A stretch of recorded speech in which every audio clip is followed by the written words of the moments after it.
Bila dari keadaan diamnya, elektron pertama dipercepat oleh beda potensial V1 dan elektron lain dengan beda potensial V2, maka perbandingan panjang gelombang de Broglie untuk beda potensial berorde kilovolt adalah berapa banding berapa. Nah, nanti jawabannya dinyatakan dalam V1 dan V2 ya, Dek ya. Ingat, V di sini adalah beda potensial. Beda potensial itu tegangan. Nah, nanti satuannya adalah volt.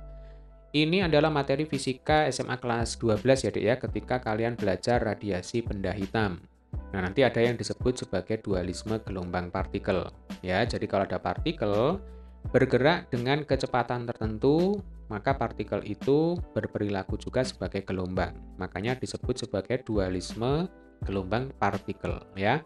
Nah, panjang gelombang yang dihasilkan diturunkan oleh de Broglie. Menurut de Broglie, panjang gelombangnya itu dirumuskan sebagai lambda sama dengan H per mv, ya.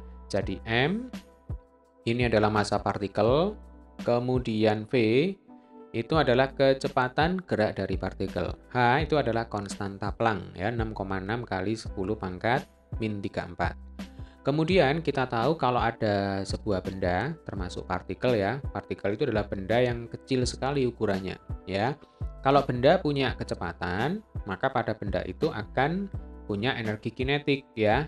Jadi energi kinetik itu adalah energi yang dimiliki sebuah benda karena kecepatannya. Nah, rumusnya adalah EK sama dengan setengah mv kuadrat. Tentu kalian sudah sangat familiar ya dengan rumus ini ya.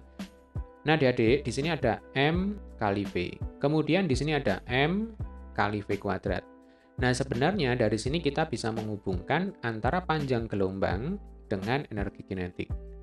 Nah, nanti ini kalau kita hubungkan, kita akan dapatkan rumus baru ya dari panjang gelombang de Broglie. Jadi lambda sama dengan H dibagi akar 2 kali M kali EK. Nah, EK-nya nanti bisa diganti setengah MV kuadrat ya. Kita tidak akan menurunkan rumusnya ya di video ini supaya tidak terlalu panjang. Jadi yang jelas kalau lambda dihubungkan dengan energi kinetik dari partikel, nanti rumusnya seperti ini. Lambda sama dengan H dibagi akar 2M kali EK. Jelas ya? Kemudian kalau partikel itu dipercepat oleh beda potensial tertentu, maka selain dia punya energi kinetik, dia juga punya energi potensial ya. Energi potensial listrik itu rumusnya adalah Q kali V. Jadi bukan MGH. Karena kita tidak sedang berbicara energi potensial gravitasi ya, Dek ya.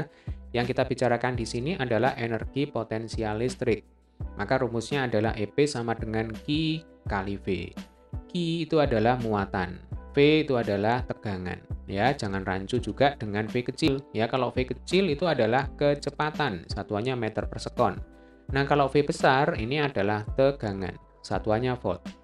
Ini sudah kalian pelajari di bab listrik statis, ya. Nah, karena di sini muatannya adalah elektron, berarti nanti EP itu bisa kita ganti rumusnya menjadi E kecil kali V besar, ya. Jadi E kecil itu adalah muatan elektron.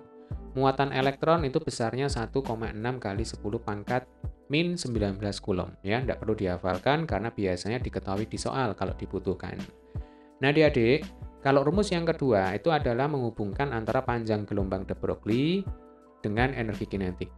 Nah, sekarang bagaimana hubungan antara panjang gelombang de Broglie dengan energi potensial? Kita tahu di sini energi kinetik sama dengan energi potensial, betul ya? Jadi ceritanya elektron itu punya energi kinetik karena dipercepat oleh beda potensial tertentu. Berarti ada perubahan energi potensial menjadi energi kinetik. Nah, logikanya energi kinetik ini tinggal kita ganti dengan energi potensial, ya, sehingga nanti rumusnya yang ketiga adalah lambda sama dengan H dibagi akar 2 kali M, ya ini ditulis lagi ya, EK-nya adik-adik ganti dengan EP, atau langsung aja EP-nya sama dengan E kali V. Berarti di sini H dibagi akar 2 kali M kali E kali V. Nah, ini adalah rumus untuk menghitung panjang gelombang de Broglie jika dihubungkan dengan energi potensial dari sebuah partikel, ya. Ada 3 rumus ya, ini sudah lengkap. Nah, sekarang kita kembali ke soal. Di sini tugas kita adalah menghitung perbandingan panjang gelombang de Broglie untuk elektron yang dipercepat oleh beda potensial V1 dan V2. Nah, di sini berarti kita mengaitkan antara panjang gelombang de Broglie dengan energi potensial ya. Maka nanti acuannya adalah rumus yang ketiga. Kita tulis dulu ya rumusnya ya. Jadi lambda sama dengan H dibagi akar 2 kali M kali E kali V. Nah, seperti ini. Seperti biasa kalau kita mau membandingkan, maka kita coret dulu variabel atau konstanta yang sama, yang tidak berubah. Di sini yang tidak berubah tentu saja adalah konstanta Planck. Kemudian 2 ini juga tidak berubah, ini kan konstan ya. Kemudian massa elektron ini juga tetap. Muatan elektron juga tetap. Maka lambda di sini berbanding terbalik dengan akar dari V. Sehingga nanti bentuk perbandingannya adalah lambda 1 banding lambda 2 sama dengan akar, karena berbanding terbalik berarti di sini V2 banding V1. Berarti perbandingan panjang gelombang de Broglie untuk beda potensial V1 dan V2 bisa kita tuliskan lambda 1 banding lambda 2 sama dengan akar V2 banding akar V1. Sampai sini bisa dipahami ya, Dek ya?